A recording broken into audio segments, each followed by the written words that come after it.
미국 바나 그룹이라는 이 신앙인들을 리서치하는 기관인데 2019년에 나온 통계이긴 합니다만은 교회 출석하는 성도들에게 물었습니다.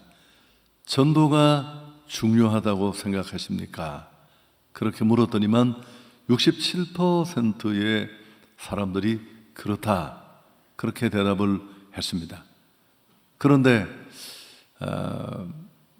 지난 1년 동안 단 한 명에게라도 복음을 전해보셨습니까? 복음이 중요하다고 했으니까. 그런 질문에는 21% 정도가 그렇다고 대답을 했습니다.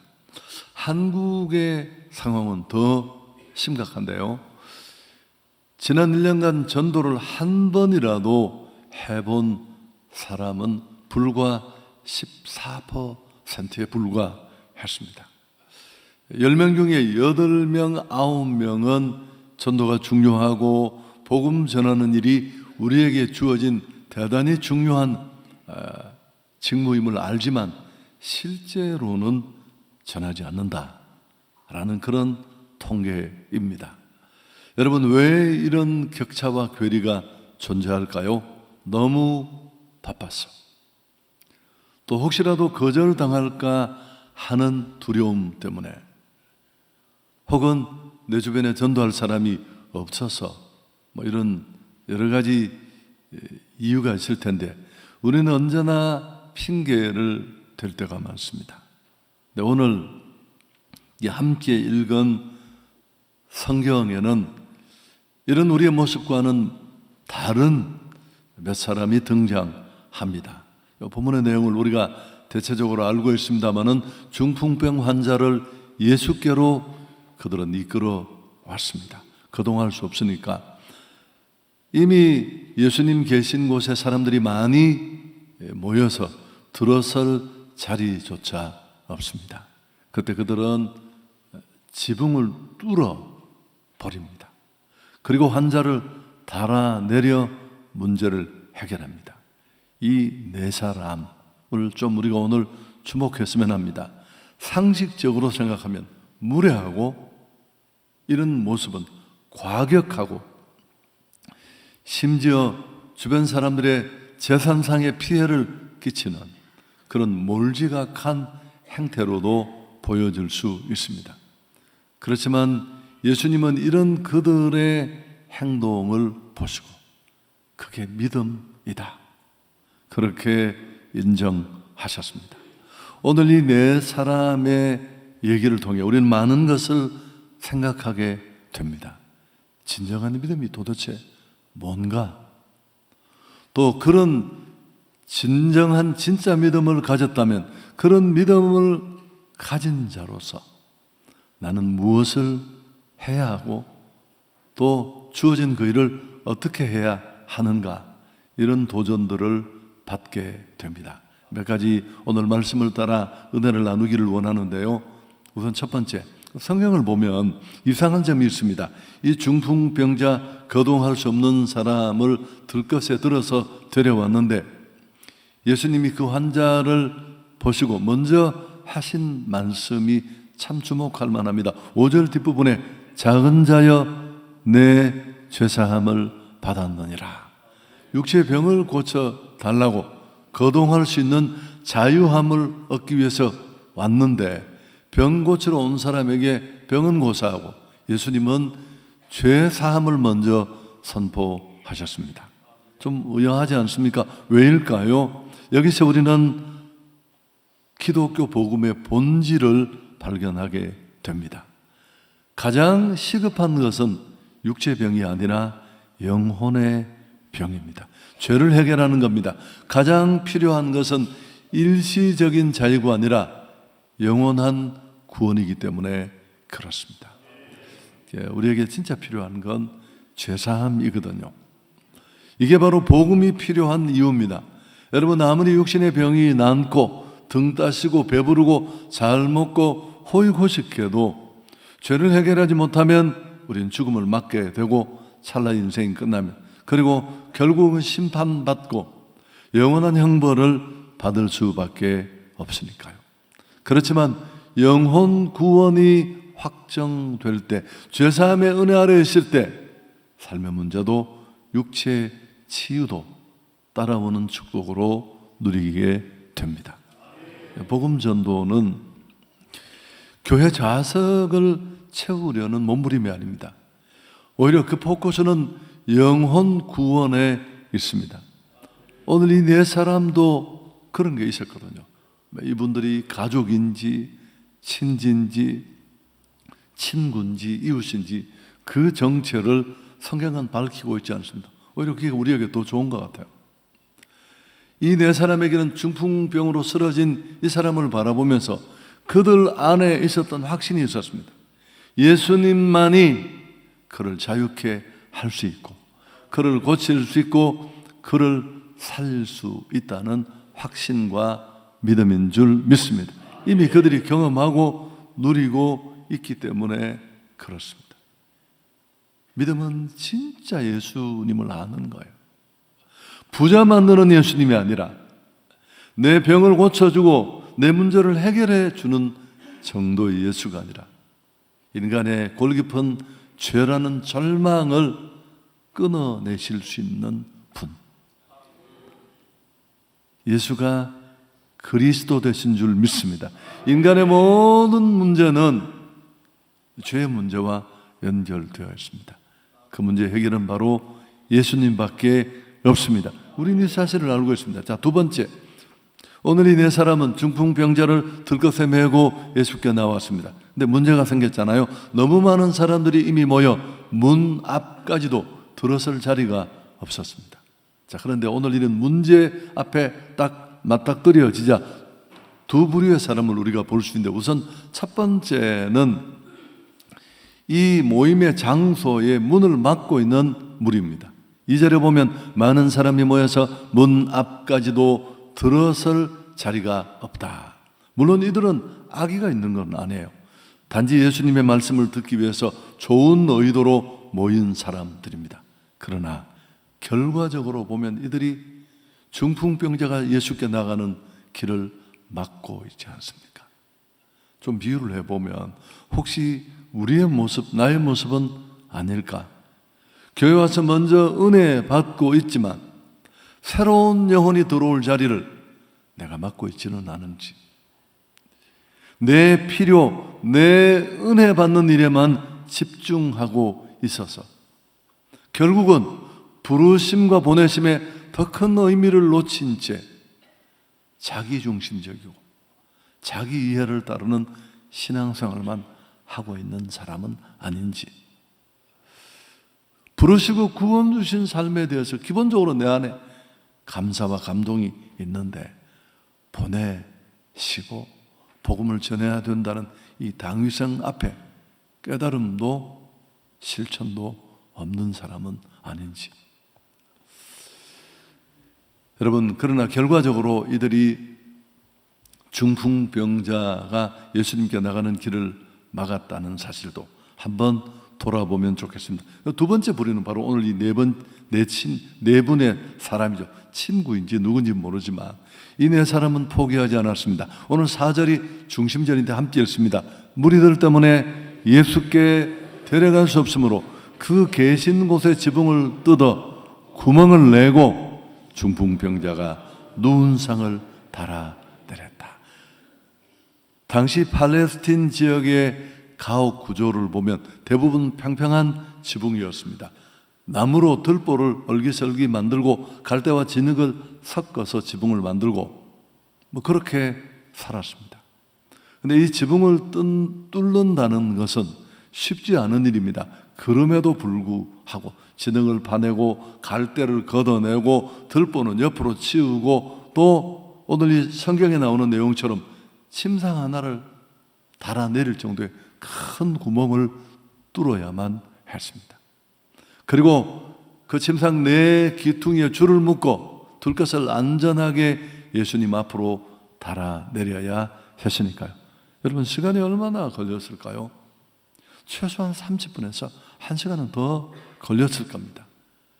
게다가 흙먼지가 날리고 소음이 발생하고 집 주인의 재산상의 피해를 주고 아래 모여 말씀 듣는 많은 사람들의 불편은 이루 말할 수 없을 것입니다. 비난, 소리치는 고함, 충분히 우리가 상상할 수 있습니다. 상식적으로 할 수 없는 일이에요. 그렇지만 그들은 이 일을 했습니다. 여러분, 이 속에는 여러 가지 내용들이 들어 있겠지만 영혼에 대한 사랑, 간절함, 생명과 치유가 걸린 문제 앞에서 그들은 돌아설 수 없을 겁니다. 편안함을 포기하고 위험을 감수하고 모든 것들을 내어놓습니다. 다음에 오자. 그런 선택지는 애초에 없었습니다. 방법이 없어. 이제는 포기해야 돼. 그럴 수도 없었습니다. 너무 힘들어. 여기서 우리가 더 진행하는 건 이건 민폐고 무리야. 그렇게 물러설 수도 없었습니다. 뭘 알았을까요? 오늘 이 친구가 예수 만나지 못한다면 다시는 기회가 없을 것이고, 그리고 그는 묶여있는 이 어둠에서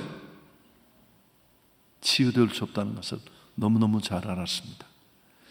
영원히 기회를 잃을지도 모른다는 생명에 대한 간절함, 절실함이 만든 결과입니다. 에베소서 2장 1절에 보면 그는 허물과 죄로 죽었던 너희를 살리셨도다.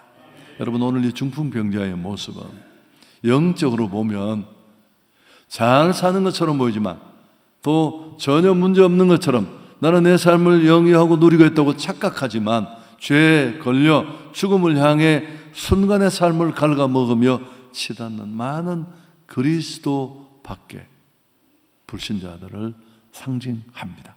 스스로 문제의식도 알아차릴 수도, 혹시 그런 암시를 받았더라도 돌아올 힘도 의지도 없습니다. 스스로 움직일 수도 없고 반응할 수도 없습니다. 영적으로 죽어 있으니까 누군가가 알려주고 누군가가 데려가고 누군가가 이끌어주지 않으면 그들은 그 상태 그대로 갈 것입니다. 그러나 하나님은 우리에게서 핏값을 찾을 것이다. 전도의 미련한 방법으로 택한 자를 구원하는데 나와 관계 속에 있는 사람들, 나를 통해서만 복음을 받을 수밖에 없어요. 여러분, 이 채널 외에는 아무 채널도 없어요. 한번 얘기를 해보시죠. 별나게 왜 그래? 아니요, 별난 게 아니라 할 일을 하고 있는 것입니다. 그래서 믿음은 예수님이 어떤 분인지를 제대로 알 뿐만 아니라 그 예수의 복음을 전해야 한다는 당위성을 여러 가지 장애물들을 극복하고도 돌파하고도 지붕을 뚫으면서 실행에 옮기는 것입니다. 또 한 가지, 제가 이 본문을 많이 설교도 했고 또 읽었던 말씀이지만 다시 묵상하면서 하나 깨달은 게 있었습니다. 오늘 이 성경은 사실은 예수님의 사죄와 구주 되심과 함께 그 복음을 전하는 전도자의 열정, 절실함, 이런 것들이 합해서 구원과 기적, 또 그 어두운 곳에 하나님의 영광이 다시 드러나는 그런 사실을 소개하는데, 이 본문을 가만히 들여다보면 계속해서 성경은 그들의 믿음을 부각시킵니다. 탁월한 한 사람이 아니라 영웅적인 믿음을 가진 한 사람이 아니라 무너진 그 영혼을 불쌍히 여기고 데려나온 그들의 믿음에 관심을 가집니다. 5절 더 중심 구절인데 함께 읽습니다. 예수께서 그들의 믿음을 모시고 중풍병자에게 이르시되 작은 자야 내 죄 사함을 받았느니라. 여러분, 혼자서는 어려워요. 중풍병자를 들 수 없어요. 사람이 누워있으면 더 무거워요. 지붕을 뚫을 수 있었을까요? 내 귀퉁이를 안전하게 내릴 수 있는 일 불가능해요. 모두가 함께 했기에 가능한 일이었습니다. 사실 오늘 이런 방식은 이번에 깨닫게 되는데 성경적인 모델이고 역사 속에 여러 번 실행되었던 많은 흔적들이 남아 있습니다. 예수님은 제자들을 부르시고 그들을 그냥 전도자로 내보내신 것이 아니라 70인 전도대를 파송하실 때 둘씩 짝지어 보냈습니다. 이유를 생각해 보십시오. 초대교회는 가정을 중심으로 교회가 만들어졌고 가정교회로 출발했어요. 그리고 그 그룹을 통해 복음이 확산되었습니다. 바나바와 바울, 바울과 실라, 또 의사인 누가도 포함되어 있었고, 우리는 바울의 선교라고 말하지만 바울의 1차, 2차, 3차 선교 여행은 바울 선교팀의 팀 사역인 줄 믿습니다. 지금 현재 일반 선교, 현대 선교의 보편적인 방식으로 팀 선교는 이미 자리 잡았어요. 선교사가 혼자 가서 막 외로워하고 결핍에 너무 힘들어다가 에너지 대부분을 거기다 날려버리고 정말 해야 될 선교 사역을 놓칠 수 있거든요. 그런데 함께 성경 번역 팀은 또 몇 명이 함께 가서 또 누구는 이런 일을 하면서 서로 위로도 받고 동역을 할 수 있습니다. 여러분, 제가 이 본문을 보고 놀랐던, 가장 깨달음에 놀랐던 이유가 뭘까요? 한성교회 다락방 행축이 바로 이 연장선상에 있다는, 아멘. 이런 거 잘 모르고 했는데요, 억지를 한번 부려보려고 합니다. 너무너무 감사한 일이에요. 저는 제 의도 속에는 충분히 없었던 일인데 제 머리와 한결음은 어떻게 목회를 하겠습니까? 하나님이 복음을 주고 우리가 고민하며 진격하는 가운데 자연스럽게 다락방 행축이라는 이 탁월한 전도 시스템을 주셨어요. 정말 교회의 주체라고 할 수 있는 성도들에게 주도권이 다 넘어가고 다락에서 전도 대상자를 정하고 다락 식구들이 함께 모여 기도하고 행복 파티에 그들을 초대하고 교제하고 섬기고, 그리고 정해진 그 D-Day 날 교회로 다 모셔와서 딱 정교화된 복음을 듣게 하고 결판 내는 것, 너무너무 바람직합니다. 교회 주체들이 그 일을 주도한다는데 소중함도 있고, 그러면서 진짜 여러분, 저는 이건 사역자들과 나누는 건데 교회 몇 사람이 새로 오는 것보다 그것도 소중하지만 더 가치 있는 일은 진짜 일꾼이 만들어진다는 겁니다. 예수 믿고 구원받았고 나는 이런 은혜를 받았다고 말하지만 자기 목적 때문에 입구를 막고 있는 사람이 아니라 양손 양팔을 걷어붙이고 영혼을 이끌고 키워내고 목자가 되는 것, 진짜 목양자의 마음을 이해하고 영혼을 케어하는 일꾼들이 세워진다는 게, 이게 진짜 부흥이고 축복인 줄 믿습니다. 여러분, 11월 9일이 다음 주예요. 딱 우리에게는 일주일이 남았습니다. 중풍 병자를 다시 생각해 보십시오. 만일 이 네 사람의 도움이 없었다면 어떻게 되었을까요? 절대 결코 불가능합니다.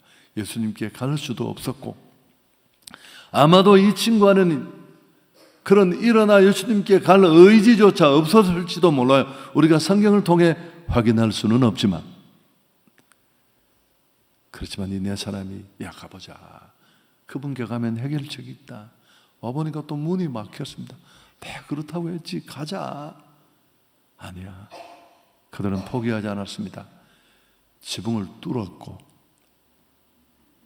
그런 의지적인 도움이 없었다면 죄사함도 치유도 없었을 겁니다. 그는 여전히 침상에 누워 세상을 탓하고 하늘을 향해 자기 불만을 내어놓을 수밖에 없었을 겁니다. 여러분, 우리가 초청하려는 우리의 태신자도 그렇습니다. 혼자서는 교회 오지 못해요. 제가 또 데이터가 목사님 틀리면 2부 때는 고쳐주십시오. 3년 전쯤 제가 이제 2부, 3부에는 세 가지 또를 만나요. 만나서 제가 담임 목사입니다, 잠깐 인사하고 기도해 드리는데 서운해하는 분도 계세요. 나 왜 금방 가느냐고. 그래서 제 예배 때문인데 그때 한 할머님이 오셔서, 제가 어르신 어떻게 오셨습니까? 그러니까 교회 처음 왔대. 문손자 성도님이십니다. 그때 85세였어요. 물으니까 자기는 원래 처녀 때부터 교회를 가고 싶었대요. 이제 못 갔습니다. 사람이 마음이 있고 의지가 있어도 잘 못 가잖아요. 근데 시집을 가니까 이 신랑이 완전 교회 가면 너는 나하고 이혼이다. 평생 교회 근처도 가지 못했는데 그 전 여름에 할아버지가 돌아가셨대요. 제가 할아버지 잘 돌아가셨다고 얘기하는 게 아니라, 그래서 그럼 그분이 할아버지 돌아가신 그 다음 주일날 교회로 나왔을까? 아니요. 10년이 지나도 어려울 수 있어요. 그렇잖아요. 우리가 좋은 마음, 좋은 생각을 가지고 저처럼 피아노를 배워야 되겠다, 무슨 영어를 공부한다, 헬스장을 가자, 이게 쉽지 않아요. 근데 그분이 교회 나오신 이유가 뭘까요? 한성교회 전도대가 아파트 문 앞에 꽂아놓은 전도지 한 장. 전도지 수십만 장을 뿌리고 온 양천구 전체가 한성교회 이것들 미친 것 아니냐고 말이야. 이 많은 돈을 낭비하면서 왜 동네를 이렇게 어지럽히고 다니냐고.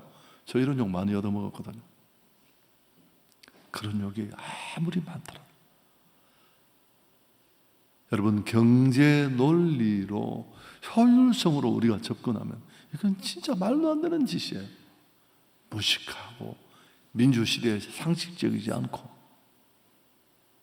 그러나 하나님은 그런 방법으로 한 영혼을 구원하신 줄 믿습니다. 교회에 나오고 싶다는 마음과 복음과는 격차가 있잖아요.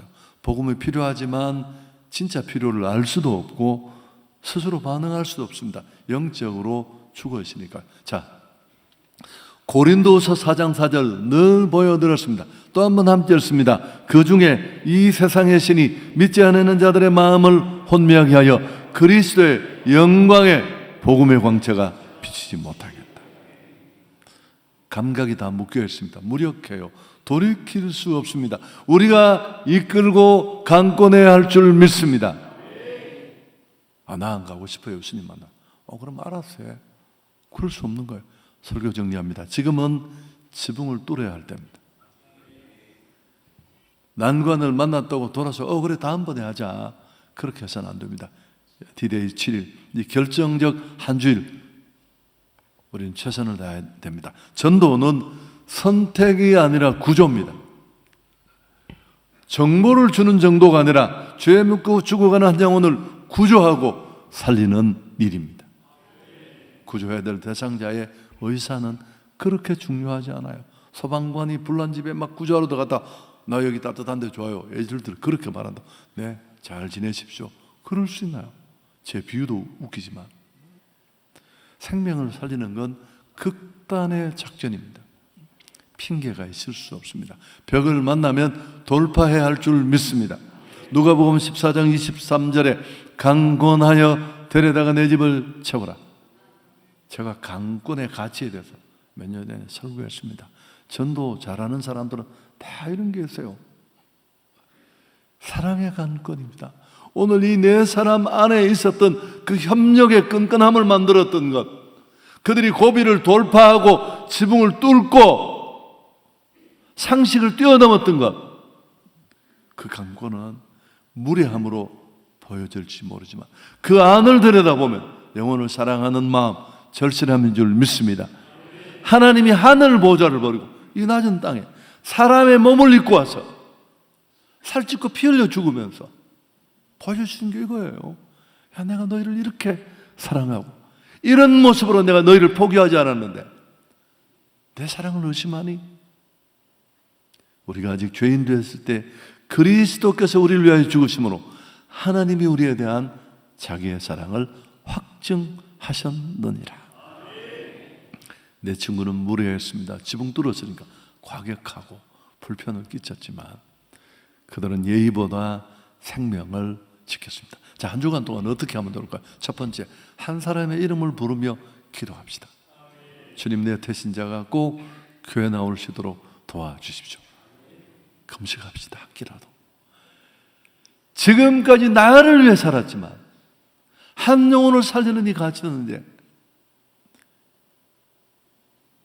제가 이번 주에 이제 그 행축 때문에 집회를 하고 왔었는데, 그 교회도 이제 제가 설교를 마치고 왔는데 둘째 날 담임 목사님 기도해야 하는 시간에 온 성도들이 금식하고 그랬다고. 그래서 내가 잘했다고 했습니다. 두 번째, 직접 연락하십시오. 이번에 꼭 같이 가자. 같이 갑시다. 바쁜 거 아는데, 이 일 저 일 있는 거 아는데 이번 주만 시간 내달라고. 부담될까봐, 젠틀하다는 내 이미지 깨트려질까봐, 거절당할까봐.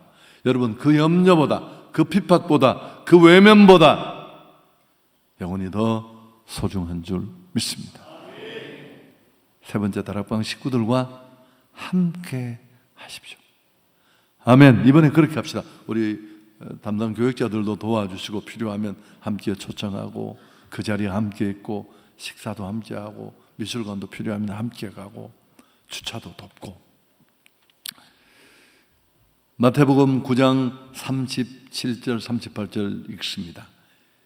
이에 제자들에게 이르시되 추수할 것은 많되 일꾼이 적으니 그러므로 추수하는 주인에게 청하여 추수할 일꾼들을 보내주소서 하라. 여러분, 일꾼이 필요한데 일꾼이 없습니다. 수천 명이 나와도.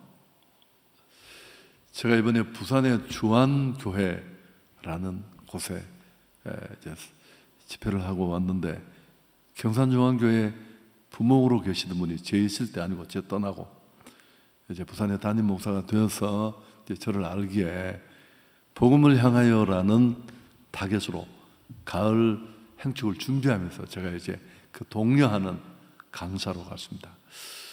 근데 제가 참 은혜를 받았던 게 그 교회 목사님, 원로 목사님이셨습니다. 잠깐 저를 보고 싶어 해서 만났는데, 이분이 원래 유명한 그 입시 1타 강사였다고 합니다.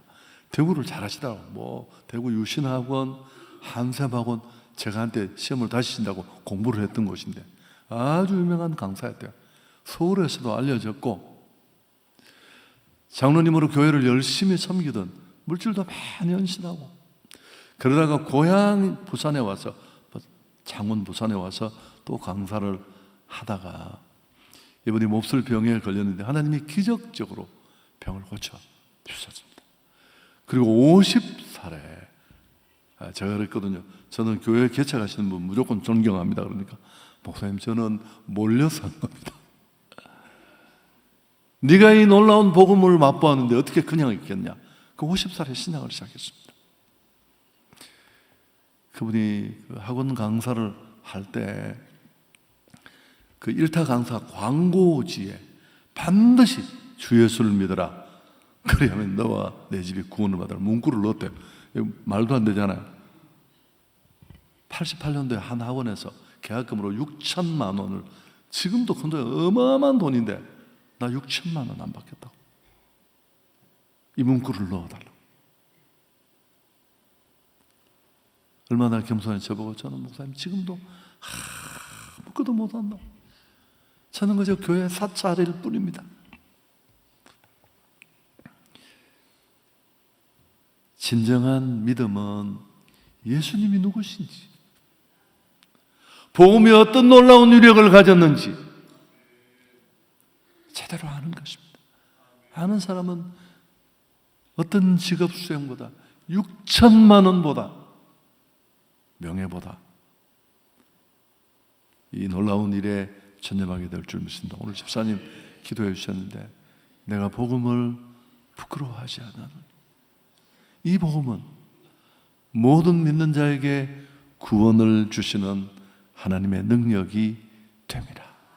복음의 가치를 진짜 알고 나면 자랑할 것, 사랑하는 사람의 줄 것은 이것밖에 없습니다. 여러분, 가치 있는 일은 쉽게 되지 않습니다. 농부는, 또 벼는 농부의 발자국 소리를 듣고 자란다. 우리 어머님 잔소리 중에 하나였습니다. 행정실 직원이 행정실 유리창에 지금도 붙여두고 그 친구는 갔는데, 목회자들이 이제 부흥을 꿈꾸는데 막 견학을 다녀요. 물어보러.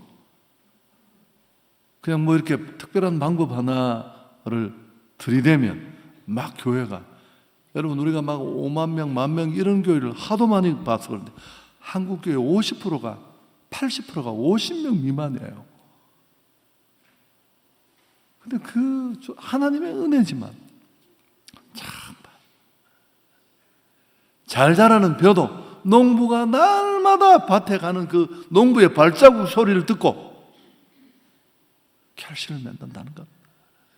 생명을 구하는데 해산의 고통이 필요한 줄 믿습니다. 기꺼이 지불합시다. 좋으신 하나님 영광을 돌리겠습니다.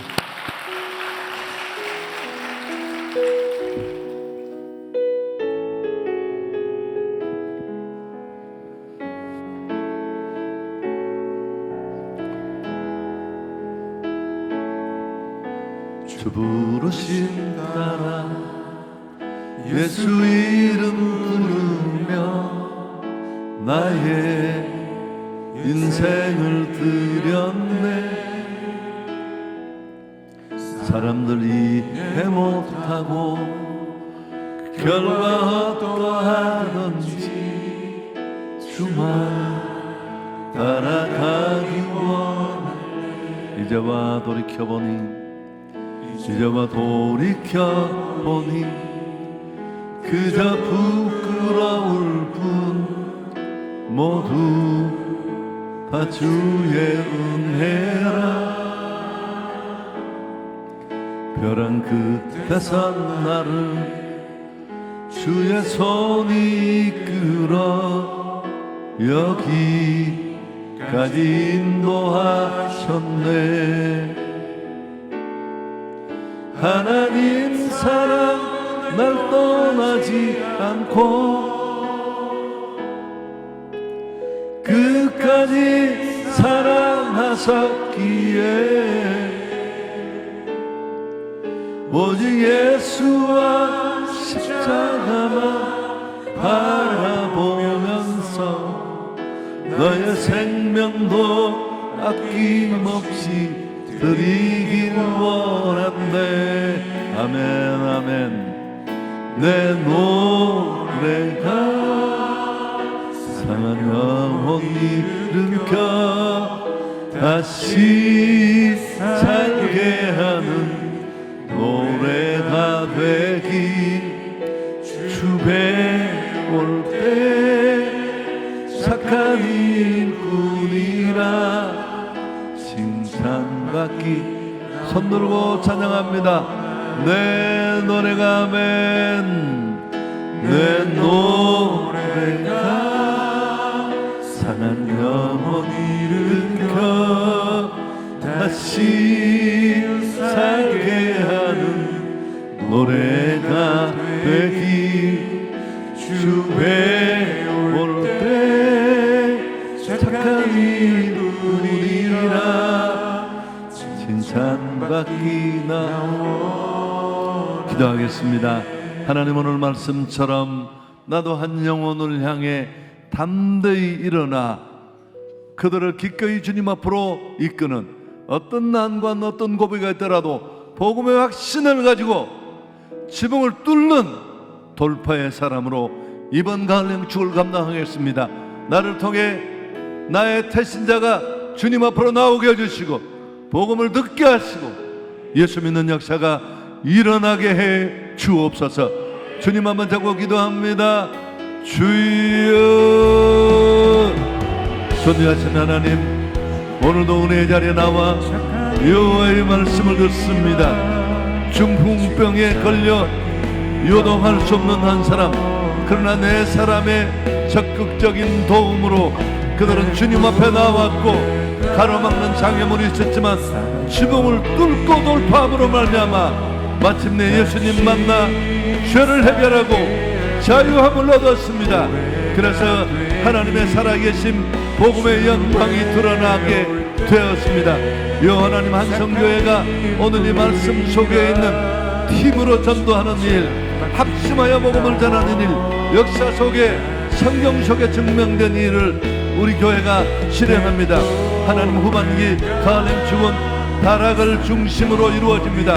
행복 파티, 관계 맺기, 다음 주일날 1부, 2부, 3부, 4부, 5부까지 주의 전에 나와 그들이 하나님의 말씀을 듣고 복음으로 나아갈 줄 믿습니다. 이 모든 과정을 하나님 주관해 주시고 오늘 구주 예수님의 능력과 또 전도자의 순종이 돌파해 만든 이 놀라운 기적적 역사를 우리도 재현하게 해 주옵소서. 나의 태신자 내가 사랑으로 끌어안고 있는 그들에게 절실함과 간절함을 가지고 달려가게 해 주옵소서. 이를 방해하는 모든 어둠의 영들을 뚫어내게 하시고 끊어내 주시고 우리가 금식하면서라도 간절함으로 이들과 직면하고 주님 앞으로 이끌게 하시고 다음 주일 좋은 일기를 주시고 우리가 그들을 초청하고 인도하고 교회 함께 데려오고 하나님 앞에 영광 돌리게 상한 영혼 일으켜 다시 살게 하는 노래가 되기 주 배울 때 착한 일뿐이라 칭찬받기나 좋으신 하나님 나 하나의 구원으로 안주해 있지 말게 하시고 열심히 복음의 확신과 뜨거운 순종의 마음으로 지붕을 뚫고 돌파해서 생명을 살려내게 하옵소서.